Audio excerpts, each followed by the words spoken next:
ಆಚಿ chilli powder ಸಖತ್ ಖಾರ ಬಣ್ಣ ಮತ್ತು ರುಚಿ ಆಚಿ ಚಿಲ್ಲಿ ಪೌಡರ್. ಶೀಘ್ರವೇ ಮೆಟ್ರೋ ಪ್ರಯಾಣಿಕರಿಗೆ ಶಾಕ್ ಕಾದಿದ್ಯಾ ಅನ್ನುವಂತಹ ಪ್ರಶ್ನೆ ಮುನ್ನೆಲೆಗೆ ಬರ್ತಾ ಇದೆ. ಮತ್ತೆ ಏರಿಕೆಯಾಗಲಿದೆ ಮೆಟ್ರೋ ಪ್ರಯಾಣ. ಮೆಟ್ರೋ ಟಿಕೆಟ್ ದರ ಏರಿಸೋದಕ್ಕೆ ಬಿಎಂಆರ್ಸಿಎಲ್ ಚಿಂತನೆಯನ್ನ ನಡೆಸಿದೆ. ಹಾಗಾಗಿ ಫೆಬ್ರವರಿ ತಿಂಗಳಿನಲ್ಲಿ ಟಿಕೆಟ್ ದರ ಏರಿಕೆ ಆಗುವಂತಹ ಸಂಭವ ಇದೆ.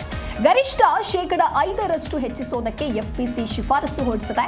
ಯಾವ ಪ್ರಮಾಣದಲ್ಲಿ ಏರಿಕೆ ಆಗತ್ತೆ ಅನ್ನೋದೇ ಒಂದು ರೀತಿ ಸಸ್ಪೆನ್ಸ್ ಆಗಿ ಉಳಿದಿದೆ.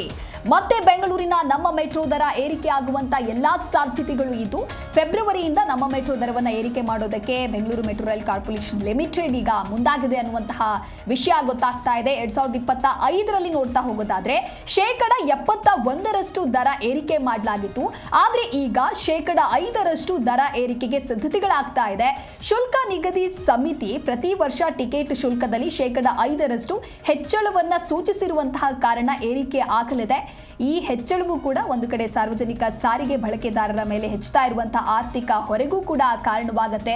ಇನ್ನು 2025ರಲ್ಲಿ ಅಂತ ಹೇಳಿದ್ರೆ ಈ ಹಿಂದೆ ಕಳೆದ ವರ್ಷ ಏನು ಟಿಕೆಟ್ ಪ್ರೈಸ್ ಏರಿಕೆಯನ್ನ ಮಾಡ್ತಾರೆ, ಆಗ ಕೂಡ ಸಾಕಷ್ಟು ಜನ ಪ್ರಯಾಣಿಕರು ತಮ್ಮ ಆಕ್ರೋಶವನ್ನ ವ್ಯಕ್ತಪಡಿಸ್ತಾರೆ.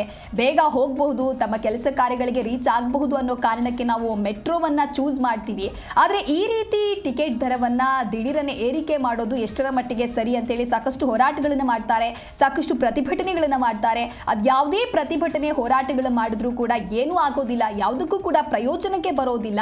ಆ ಒಂದು ಶಾಕ್ ಅಲ್ಲೇ ಇರಬೇಕಾದ್ರೆ ಈಗ ಪ್ರಯಾಣಿಕರಿಗೆ ಮತ್ತೆ 5% ಟಿಕೆಟ್ ದರವನ್ನ ಏರಿಕೆ ಮಾಡ್ತಾರೆ ಅನ್ನುವಂತಹ ವಿಷಯ ನಿಜಕ್ಕೂ ಕೂಡ ಶಾಕಿಂಗ್.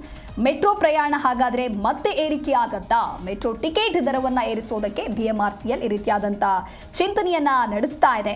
ಗರಿಷ್ಠ 5% ಹೆಚ್ಚಿಸೋದಕ್ಕೆ ಎಫ್ಪಿಸಿ ಶಿಫಾರಸನ್ನ ಕೂಡ ನಡೆಸಿದೆ. ಹಾಗಾಗಿ ಯಾವ ಪ್ರಮಾಣದಲ್ಲಿ ಏರಿಕೆಯನ್ನ ಮಾಡ್ತಾರೆ ಅನ್ನೋದೇ ಒಂದು ರೀತಿ ಸಸ್ಪೆನ್ಸ್ ಆಗಿದೆ. ಈ ಕುರಿತಂತೆ ಮತ್ತಷ್ಟು ಮಾಹಿತಿಯನ್ನು ನೀಡ್ತಾರೆ ನಮ್ಮ ಪ್ರತಿನಿಧಿ ಮಂಜುನಾಥ್ ದೂರವಾಣಿ ಸಂಪರ್ಕದಲ್ಲಿ.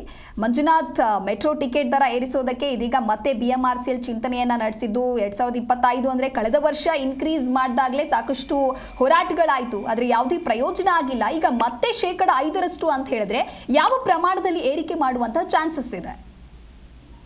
ದಿವ್ಯಾ, ನಮ್ಮ ಮೆಟ್ರೋ ಬೆಂಗಳೂರಲ್ಲಿ ಒಂದೊಳ್ಳೆ ಸಾರಿಗೆ ಸೇವೆಯನ್ನು ಕೊಡ್ತಿರ್ತಕ್ಕಂತ ಸಂಚಾರ ವ್ಯವಸ್ಥೆ ಅಂದ್ರೆ ತಪ್ಪಾಗಲ್ಲ. ಈ ಒಂದು ಸಂಚಾರ ವ್ಯವಸ್ಥೆಯಲ್ಲಿ ಸಾಕಷ್ಟು ವರ್ಷಗಳಿಂದ ಟಿಕೆಟ್ ದರ ಏರಿಕೆ ಮಾಡಿಲ್ಲ ಅಂತೇಳಿ ಕಳೆದ ವರ್ಷ ಏಕಾಏಕಿ ಜನರಿಗೆ ಮಾಹಿತಿನೇ ಕೊಟ್ಟಿದ್ದು ಒಂದು ರೀತಿ ಆದ್ರೆ, ಇವರು ಟಿಕೆಟ್ ಏರಿಕೆ ಮಾಡಿದ್ದೆ ಸಿಕ್ಕಾಪಟ್ಟೆ ದೊಡ್ಡ ಮಟ್ಟದಲ್ಲಿ ಮಾಡಿದ್ರು. ದುಪ್ಪಟ್ಟು ಹೆಚ್ಚು ಕಡಿಮೆ 100% ಏರಿಕೆ ಮಾಡಿದ್ರು ಎನ್ನುವಂತ ಆರೋಪ ಕೂಡ ಬಿಎಂಆರ್ಸಿಎಲ್ ಮೇಲಿದೆ. ಆ ಒಂದು ಹಿನ್ನೆಲೆಯಲ್ಲಿ ಸಾಕಷ್ಟು ಹೋರಾಟಗಳಾಗ್ತವೆ. ಕೋರ್ಟ್ಗೆ ಹೋಗುವಂತ ಕೆಲಸ ಸಾರ್ವಜನಿಕರು ಮಾಡ್ತಾರೆ, ಹಿತಾಸಕ್ತಿಯನ್ನು ಹಾಕುವಂತ ಕೆಲಸ ಆಗುತ್ತೆ. ಅದಾಗಿಯೂ ಕೂಡ ನಾವು ಮೆಟ್ರೋ ಟಿಕೆಟ್ ದರವನ್ನ ಇಳಿಕೆ ಮಾಡ್ತೇವೆ ಅನ್ನುವಂತ ನಿಟ್ಟಿನಲ್ಲಿ ಒಂದಷ್ಟು ಸಣ್ಣ ಪುಟ್ಟ ಲೆಕ್ಕಾಚಾರದಲ್ಲಿ ಟಿಕೆಟ್ ದರವನ್ನ ಇಳಿಕೆ ಮಾಡ್ತಾರೆ. ಈಗ ಟಿಕೆಟ್ ದರವನ್ನ ಏರಿಕೆ ಮಾಡಿ 1 ವರ್ಷ ಆಗ್ತಿದ್ದಂಗೆ ಈಗ ಮತ್ತೊಮ್ಮೆ ಟಿಕೆಟ್ ದರವನ್ನ ಏರಿಕೆ ಮಾಡ್ಬೇಕು ಎನ್ನುವಂತ ನಿಟ್ಟಿನಲ್ಲಿ ಬಿಎಂಆರ್ಸಿಎಲ್ ಪ್ಲಾನ್ ಅನ್ನ ಮಾಡ್ಕೊಂಡಿದೆಯಾ ಅನ್ನುವಂತ ಪ್ರಶ್ನೆ ಸದ್ಯಕ್ಕಂತೂ ಕಾಡ್ತಾ ಇದೆ. ಇದು ಮೆಟ್ರೋ ಪ್ರಯಾಣಿಕರಿಗೆ ಮತ್ತೊಂದು ರೀತಿಯಾದಂತಹ ಶಾಕ್ ಅಂದ್ರೆ ತಪ್ಪಾಗಲ್ಲ.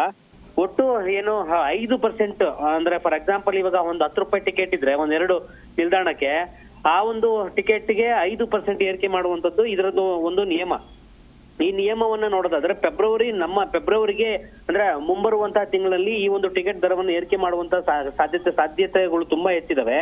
ಒಂದಷ್ಟು ಕಾಯ್ದೆಗಳಿದಾವೆ. ಮೆಟ್ರೋ ರೈಲು ನಿರ್ವಹಣೆ ಕಾಯ್ದೆ ಸಂಬಂಧಪಟ್ಟಾಗೆ 2002ರ ಪ್ರಕಾರ ಪ್ರತಿ ವರ್ಷ ದರ ಏರಿಕೆ ಮಾಡ್ಬೇಕು ಎನ್ನುವಂಥದ್ದು ಅದರ ನಿಯಮ. ಆ ಒಂದು ನಿಯಮವನ್ನೇ ಇವರು ಮುಂದಿಟ್ಕೊಂಡು ನಮ್ಮ ಮೆಟ್ರೋ ಟಿಕೆಟ್ ದರವನ್ನು ಏರಿಕೆ ಮಾಡುವಂತದ್ದು ಶತಸಿದ್ಧ ಎನ್ನುವಂಥದ್ನಲ್ಲಿ ಕೂಡ ಮಾಹಿತಿ ಗೊತ್ತಾಗ್ತಾ ಇದೆ. ಮಿನಿಮಮ್ 5% ಏರಿಕೆ ಮಾಡುವಂತ ಕಾರಣದಿಂದಾಗಿ ದರ ನಿಗದಿ ಸಮಿತಿ, ಇದಕ್ಕಂತಾನೆ ದರ ನಿಗದಿ ಸಮಿತಿ ಅಂತ ರಚನೆ ಮಾಡ್ಕೊಳ್ತಾರೆ. ದರ ನಿಗದಿ ಸಮಿತಿಯಿಂದ ಯಾವ ಒಂದು ಫೈನಲ್ ಟಿಕೆಟ್ ದರವನ್ನ ಕನ್ಸಿಡರ್ ಮಾಡ್ತಾರೆ ಎನ್ನುವಂತ ಸದ್ಯಕ್ಕಂತೂ ಮೆಟ್ರೋ ನಿಗಮದವ್ರು ಕಾಯ್ತಾ ಇದ್ದಾರೆ. ಇದು ಅಷ್ಟು ಎಂದಿದ್ದೇ ಆದ್ರೆ ನಮ್ಮ ಮೆಟ್ರೋ ಪ್ರಯಾಣಿಕರ ಪ್ರತಿನಿತ್ಯವೂ ಕೂಡ 6ರಿಂದ 8 ಲಕ್ಷವರೆಗೂ ಕೂಡ ಸಂಚಾರ ಆಗ್ತಾ ಇದೆ ಒಟ್ಟು 3 ಮಾರ್ಗಗಳಲ್ಲಿ. ಈ 3 ಮಾರ್ಗದ ಪ್ರಯಾಣಿಕರಿಗೆ ಒಂದು ಬಿಗ್ ಶಾಕ್ ಅಂದ್ರೆ ತಪ್ಪಾಗಲ್ಲ Divya. Okay, thank you Manjunath ನಿಮ್ಮೆಲ್ಲ ಮಾಹಿತಿಗಾಗಿ.